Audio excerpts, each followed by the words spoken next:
Hi, it's Matt. This is our latest episode of Political Rehab, which was previously recorded. Not what we voted for. It's not leadership, it's self-preservation, and no amount of messaging can hide that. The number of people who buy into this, the need for Republicans to protect Trump on it will diminish as well. None of us want these rent-a-cops with machine guns. Now you're cooking with bacon. My only question for you, are you selling your nuggets?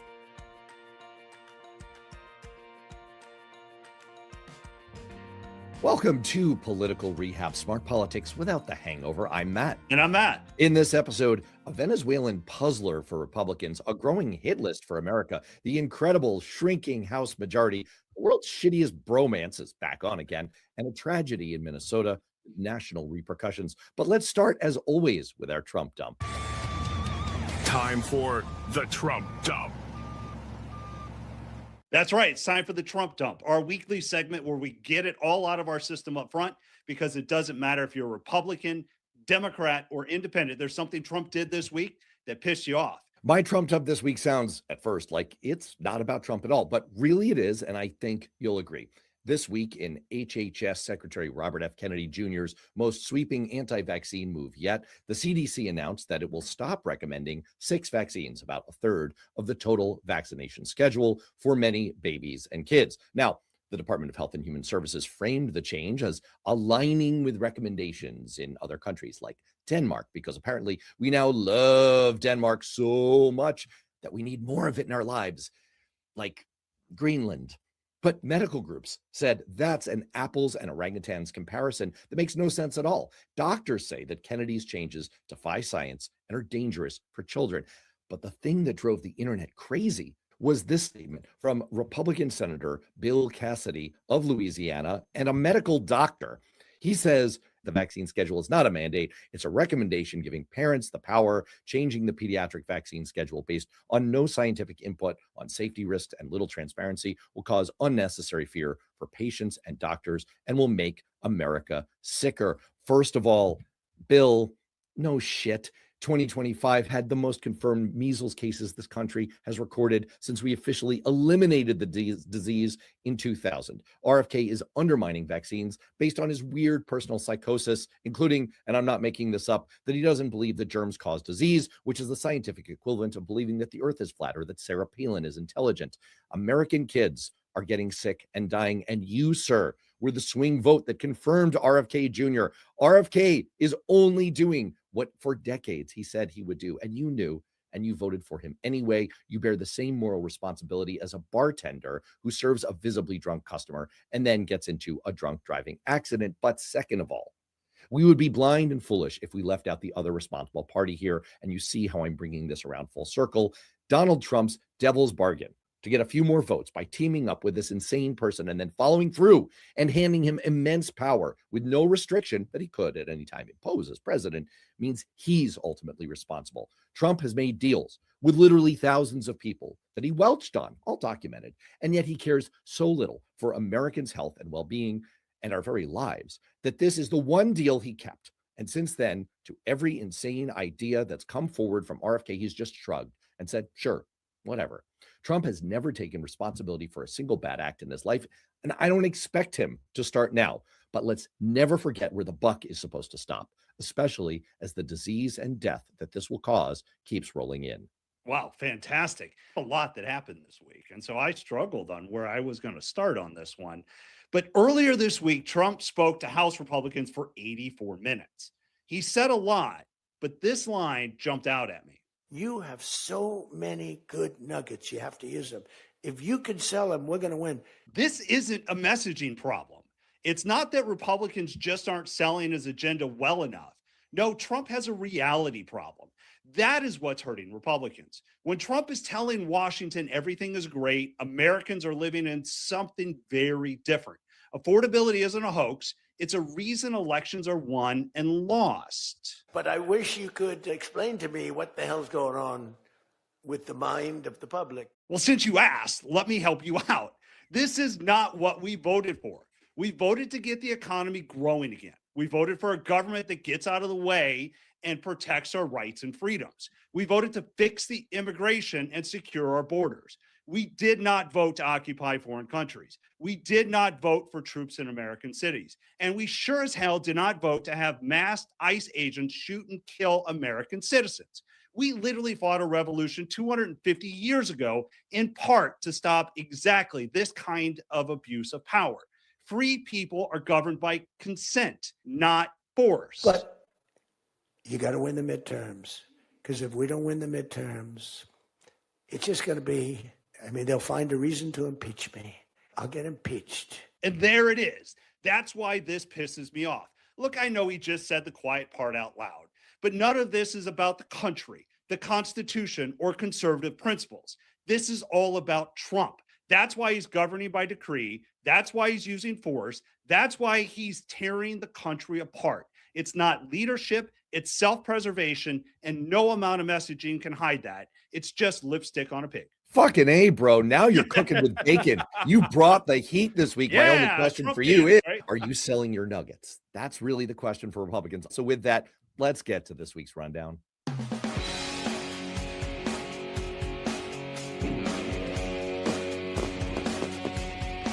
Since you invoked it, we are closing out this week about how we started it, focused on Venezuela. On Thursday, 5 Senate Republicans sent a clear and stunning rebuke to President Trump by voting to advance a war powers resolution that would block the president's use of the U.S. armed forces to engage in hostilities within or against Venezuela unless authorized by Congress. Trump responded with an enraged Truth Social rant, saying that Susan Collins, Lisa Murkowski, Rand Paul, Josh Hawley, and Todd Young should never be elected to office again. How are Republicans talking about, thinking about, processing, worrying about behind closed doors this Venezuela attack? Here's the interesting thing. I think capture Maduro is probably the most traditionally Republican thing Donald Trump has done since he's been in office. But the issue is the contempt he seems to have for the American people.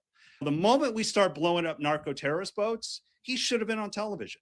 If the president believed this was necessary, he owed it to the country to give a clear public explanation. Instead, we got shock without context. And if it stopped there, I think Trump's approval numbers probably would be going up, much like George Herbert Walker Bush is dead.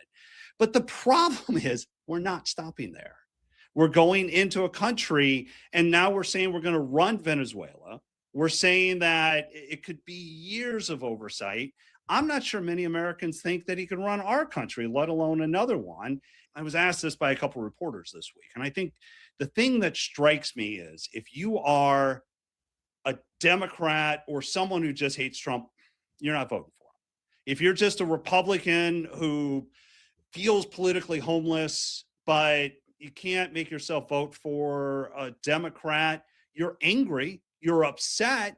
It probably kills us in the midterm electorally, but it's those people in the middle. It's the independents that are looking at this and just saying this is a real. So how are Republicans looking at this thing? We think this could get our ass kicked in the midterms on it.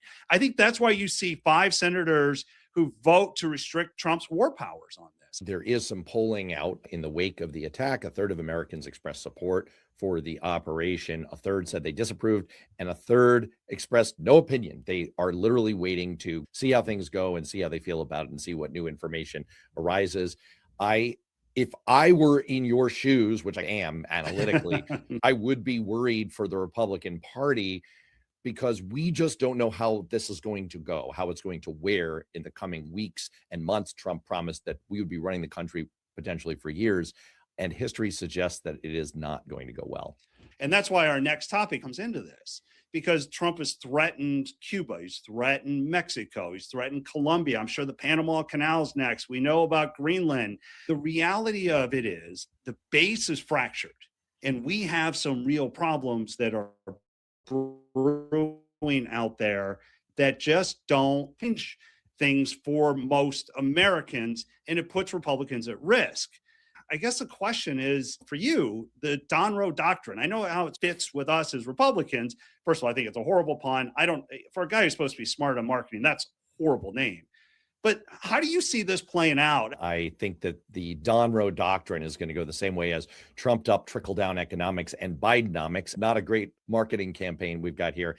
I think this is mostly a case of Trump's usual go-to move where he blusters and he acts like a chicken hawk and throws a lot of stuff out there. And it's basically just to get people to come kiss his ass, which is precisely what happened this week in a surprisingly warm phone call with the president of Colombia, Gustavo Petro, who Trump spent the last week insulting and threatening him and saying, "You're next, buddy." And now he said, quote, "It was a great honor to speak with the president of Colombia, who called to explain the situation of drugs and other disagreements." He explained, "I appreciated his call and tone. I look forward to meeting with him in the future, and to the present I am going to receive." Meantime, I will say that 9 Republican senators have publicly come out against this insane Greenland thing. To me, it's not a doctrine. I'm not saying we shouldn't take it seriously, because Venezuela was a half-baked Trump idea until it wasn't, and it became real. There's always a chance with Trump that any of this could become real, but I think the thing most likely happening here is he's just casting around for more presence. It's interesting. I've seen a lot of Trump supporters out there say this is how Trump negotiates. This is art of the deal stuff, that all he's doing is throwing out the wildest thing out there and hoping that people sort of respond. But see, to me, I think this signals a fundamental shift in who we are as Americans. We went from this idea that with great power comes great responsibility. Now we're out there wanting to take over the entire Western Hemisphere. And I think that's dangerous, not only for our party, because I think we lose elections. I think it's dangerous for us as a country, because it fundamentally is not who we are. It's not really also what the Republican Party aspires to be. And speaking of which, one thing that they have always aspired to be is the party in power. And that is looking more and more tenuous this week, as we had the unfortunate death of one member of the Republican majority in the U.S. House of Representatives, and the retirement of another, Marjorie Taylor Greene, who we have spoken about at some length on this show. Matt, I'm going to ask you to put your GOP campaign operative hat back on. What effect will this razor-thin majority, they're now down to 218 to 213, what effect will that have? Oh, it's a game changer for the way this year works. I mean, and you know this, but for our audience, one of the things we do in election years is we start to use the legislature to promote something we want, or we put in the poison pills in there to try to get the Democrats to vote against it, so we can say, you hate little kids, and look, you voted against it. They're all messaging bills. That's exactly right. But with such a slim majority, you're going to have a tough time getting those messaging bills through. I mean, we can barely cobble together enough people to hold a quorum in some cases, because we have people who can't make it in time. There's some special elections coming up where I think a Democrat's going to win at the end of this year. So that or the end of this month, that margin's going to be even a little bit tighter. And I mean, I don't think Mike Johnson loses the gavel. I don't think the Republicans are ever going to give Hakeem Jeffries that gavel. But what it means is that during the summer, when we're starting to gear up for it, and we're trying to fundraise off of legislation, and we're trying to put those pieces out there to make that compelling case and a compelling argument, we simply don't have the bodies to do it. And I think the next question, and it's just the big unknown, is how many other Republicans are going to retire this year, and how thin is that majority going to be? Yeah, you brought up 2 things, and I'm going to lard 2 things on top of them. So you're talking about the prospects for messaging bills, for positioning bills. There are always votes where the party in the majority is trying to put the party in the minority on the spot with difficult votes that they can bring back in 30-second ads in the fall. That's going to become harder to do because they can't hold together their own majority on some of these controversial issues. You also brought up how thin the margin is. And look, we talked last week about the prospect for further retirements. We both agreed that we're going to set the record in the cycle retirements from the House. We could see yet more. We saw Republicans speaking wistfully of Marjorie Taylor Greene's ability to retire and just get out of this whole ugly scene. We could easily see more of that, which would put Republicans on very thin ice. I'll just add more discharge petitions, more forcing Mike Johnson to do things that a small number of Republicans and the vast majority of Democrats want to do. But there's always the chance of ratcheting up the prospects of impeachment. Which brings me up to another interesting story this week. We saw Elon Musk, I think he was New Year's Eve at Mar-a-Lago. Now, this was a very public breakup.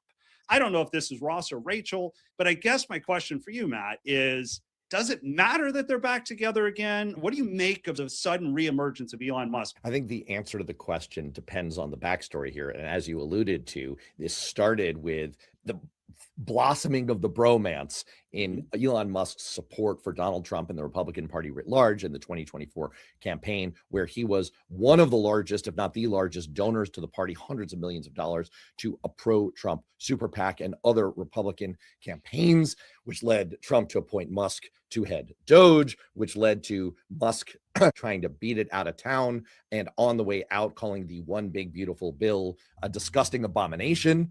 Trump responded that he was very disappointed in Elon. Musk pointed out on Trump, hey, you wouldn't have won the election without me, so fuck you. Trump said, we're going to cut off all your contracts, and said, you have Trump derangement syndrome. Musk said, you're just saying that because you're in the Jeffrey Epstein files.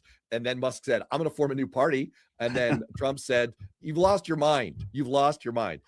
Then Musk said, I don't know, maybe I regret some of what I said. Maybe I went a little bit too far. Maybe it's the contracts. I don't know. The point is, this brings us full circle to where we started, which is, does this matter? Is your question? Yeah, the prospect of the world's richest man once again being inside the tent pissing out instead of the other way around, and being able to give hundreds of millions of dollars to Republican efforts. Yeah, that could matter. That could be a potentially big deal. I agree. As a Republican, I think we'd much rather have him on our side than against us. And so the fact that he maybe is back in the fold, it raises a whole bunch of ethical questions. Let's not dance around that one. But from a pure strategy standpoint, I'd rather have his money helping me out than against me.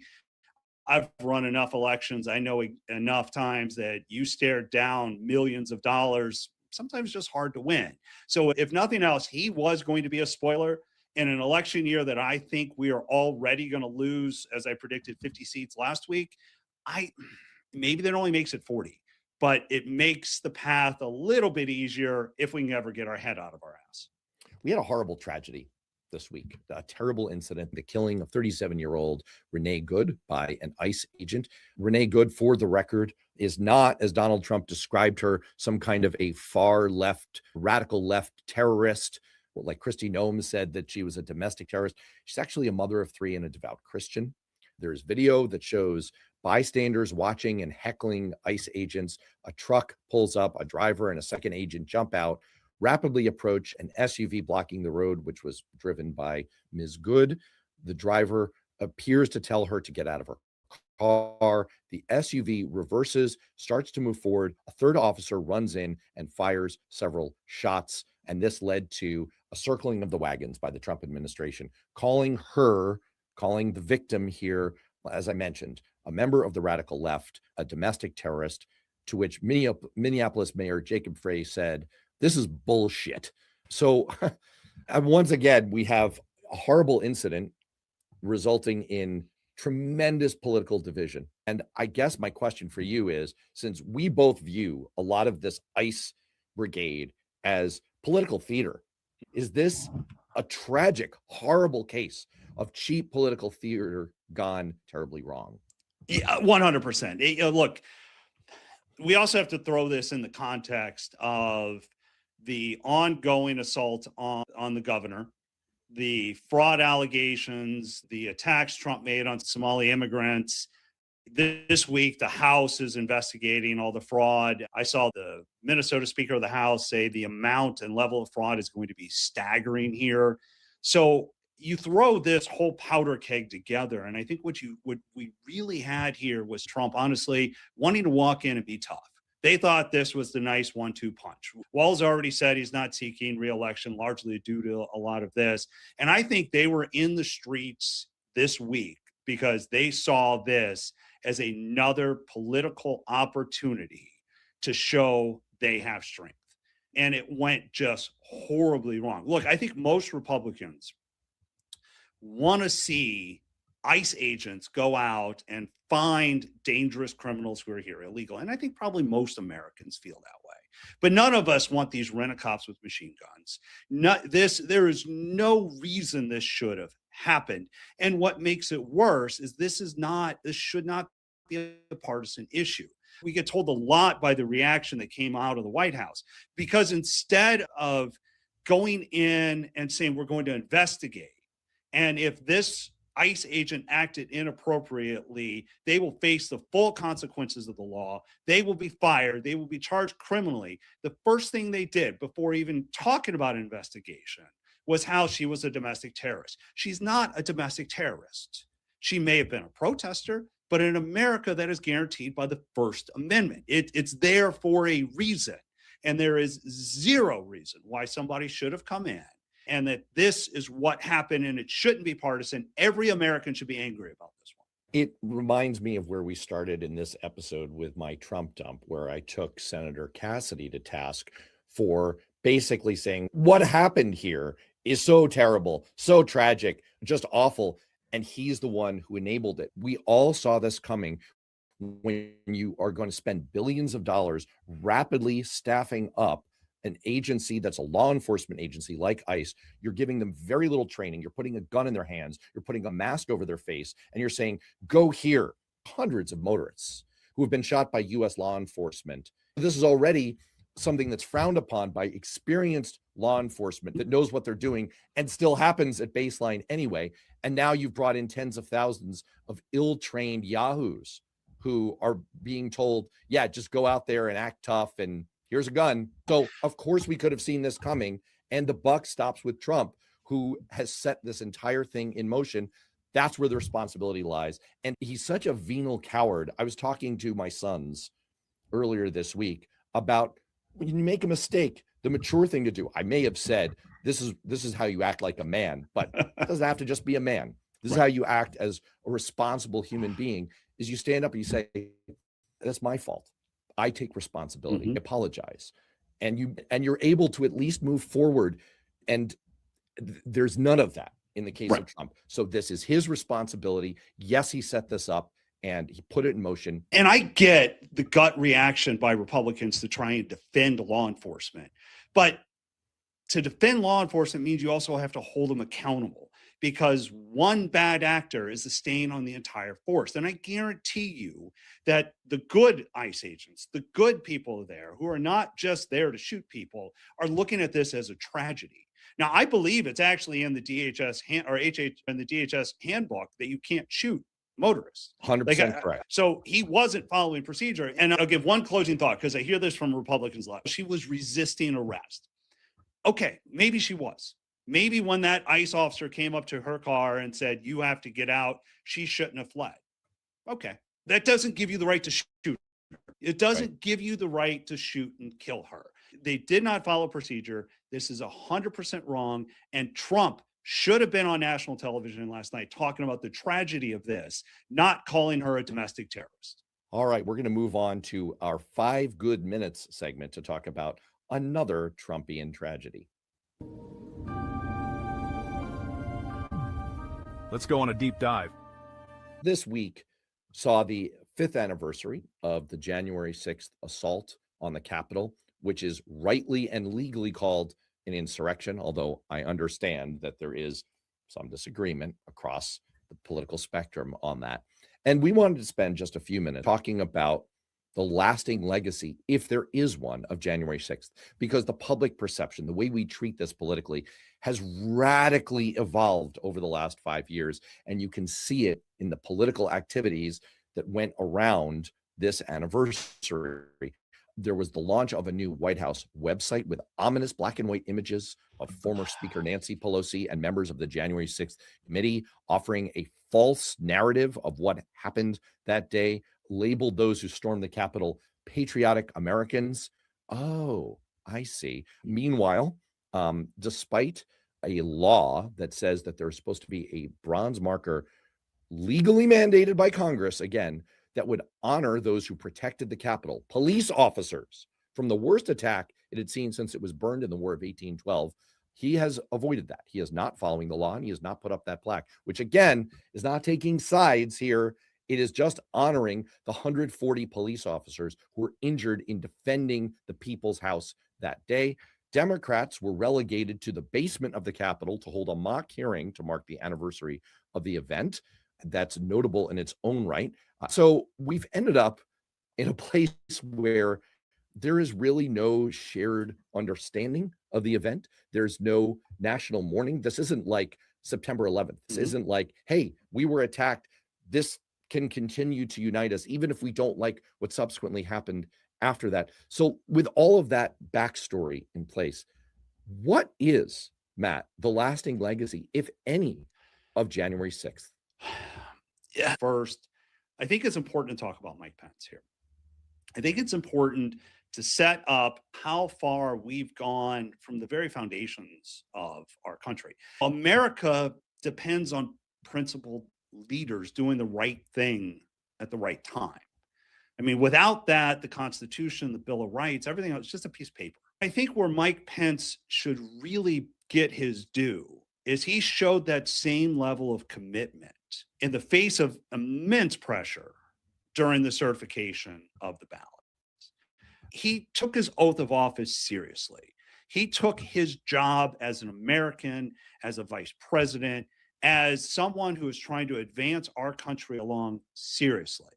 And I think the fact that Trump tried to rewrite that, because on that same website you talked about, he talked about him more as a criminal, as someone who stood in the way of America.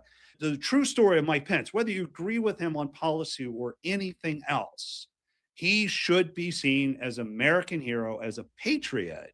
Maybe it's not Mount Rushmore type stuff, but what he did is just as important as those people who signed the Declaration of Independence 250 years ago.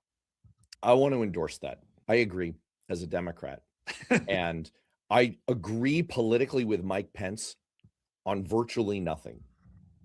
But I can tell you that people who are a lot further to the left than I am, I've had on my show over the years, who I've talked with over the years, we all agree that the Republic came within a few strands of nerve fiber in Mike Pence's spine. And he deserves the praise that you just gave him. And I think too many people in my party, too many Republicans who are out there speaking too much want to call him a traitor. Now, I think the dirty secret is most Republicans out there still look at him as a true conservative, as a hero, as a patriot. The second point that I think is important to understand here is that if this is not the father of the lawfare movement, this is at least a distant cousin. The idea, right, that we could fundamentally change how we view government, to say that there's an active approach inside government that is attacking us, that just fermented for 40 years, that just created a further distrust. That's a real tragedy too. I think that's a lasting legacy that comes out of it. Truth has been destroyed by those who want to minimize what's real and recreate an alternate history. And what I find interesting is for my Republican friends who say, look, they weren't protesting, they were walking in line, they were orderly. No, like they disobeyed an order to not enter the Capitol. Going back to Minnesota, it's the same argument you're making on why this ICE agent was justified in his actions, because somebody else disobeyed. You can't have this both ways. And that's the next legacy of January 6th, is that we want to gloss over the illegality of what happened. I am sure some people just got caught up in the moment, but that doesn't change what they did was illegal. And so it is a tragedy in American history. To me, the lasting legacy, the thing that history will have to judge, is the pardons. It's pretty horrible that Trump chose to pardon all of the insurrectionists. I just hope people will never forget that the first pardon that was issued by Mitch McConnell, it was the refusal of the leader of Republicans in the Senate to convict Donald Trump in the second impeachment. If Mitch McConnell had shown the same backbone that Mike Pence did, had rallied other Republicans to go with him, don't forget that 10 House and 7 Senate Republicans voted against Trump in that impeachment. 7 Senate Republicans. We were not that far away. If Senate Republicans, rallied and led by Mitch McConnell, had said, this is such an obvious case of an impeachable offense, he should be convicted, then we wouldn't be living through the nightmare that we're living through now. Your party would be healthier. America would be healthier. We'd all be a lot happier. But they didn't. And I don't want to absolve fully the role of the American people in all of this, because we're the ones who issued the second pardon. We're the ones who collectively voted Trump back in. We made the decision with all the evidence laid out in front of us that we were going to memory hold this and move on and bring him back. We did that. It's a democracy. We did that. And we bear the responsibility for it. And so that is part of the lasting legacy, is Mitch McConnell and Senate Republicans' shame and all of our collective culpability in allowing this to happen to ourselves. We did this to ourselves. Yeah. But and if I may add one thing, and it's the amnesia of those Republicans now, this many years later, guys like Josh Hawley, who you see the video of him running scared through the Capitol, who now just casually dismiss that. yeah, Mr. Stands with a fist. Yeah. Yeah, we all like your Breakfast Club impersonation. But look, to be potentially a little bit more positive on this, there are dead enders who are going to always carry a torch for the idea that this was, as Trump called it, a day of love, that these were peaceful visitors, that they were just marching, that all of this was a deep state illusion. There are people who will continue to buy into that conspiracy nonsense forever. But I also think that the number of people in America with a vested interest in buying into all of this against all fact, evidence, and reason is going to diminish over time, because they're the people who have a vested interest in their own kind of fortune and political survival because of the existence of Trump as a political force. As he diminishes, this force, I believe, will hopefully diminish as well. The number of people who buy into this will diminish as well. The need for Republicans to say this as a shibboleth, to give a nod to it, to protect Trump on it, that will decrease as well. And in the long run, with history as a judge, I think January 6th will stand out in all of the ways that you mentioned at the top. I think it will be remembered very differently in 20 years than it is right now. And that's what I'm hoping for. And to close with one thing, the truth is, Republicans, everyday Republicans, it's what they feel. They don't see this as a day of love. They don't see this as something that was right. They are angered by this. We watched our country under attack. We watched our capital under attack. And we watched our president turn his back on the American people and hope that his vice president was hanged. American people, Republicans, they're not necessarily going to stand up against it yet. But I think, to your point, when we look at this 5, 10, 15, 20 years down the road, you're going to see a dramatically different view of this. And it's not my dose of hope, but I think that's where we are. Speaking of ending on a high note and moving toward the dose of hope, which we always finish with, let's move on to a slightly cheekier segment. It's our weekly That's Bullshit. Bullshit. Bullshit. Bullshit. Bullshit. A bullshit? In the wake of the recent attack on Venezuela and abduction of Venezuelan President Nicolas Maduro, it's easy to forget the preceding controversy. Donald Trump ordered a series of controversial military strikes on boats. Many in Washington are questioning whether these strikes are even legal.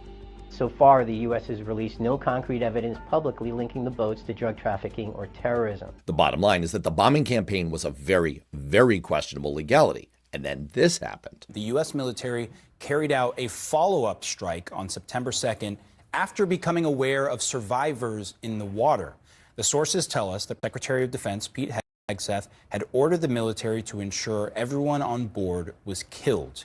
It could violate the law of armed conflict, which prohibits the execution of an enemy combatant who is taken out of the fight due to injury or surrender. So a group of congressional Democrats who are military and intelligence veterans issued a video with a clear reminder. You all swore an oath to protect and defend this Constitution. Our laws are clear. You can refuse illegal orders.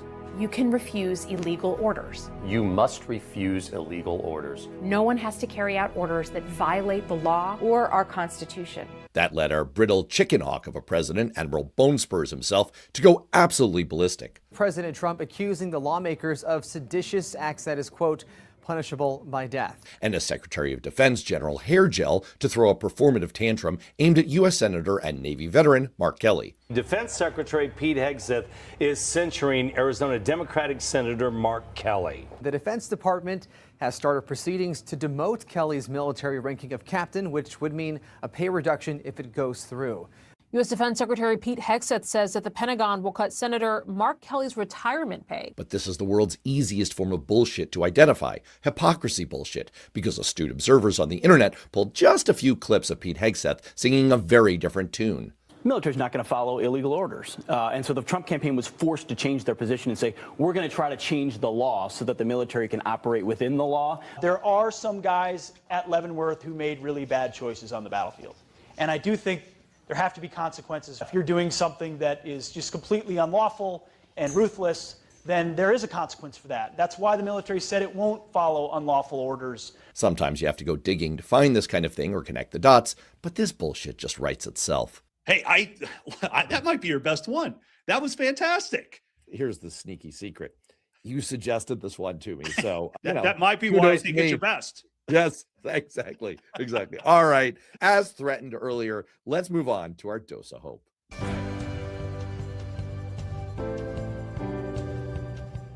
It was a busy week, so people may have missed that Health Secretary Robert F. Kennedy Jr. announced a new dietary guideline for Americans.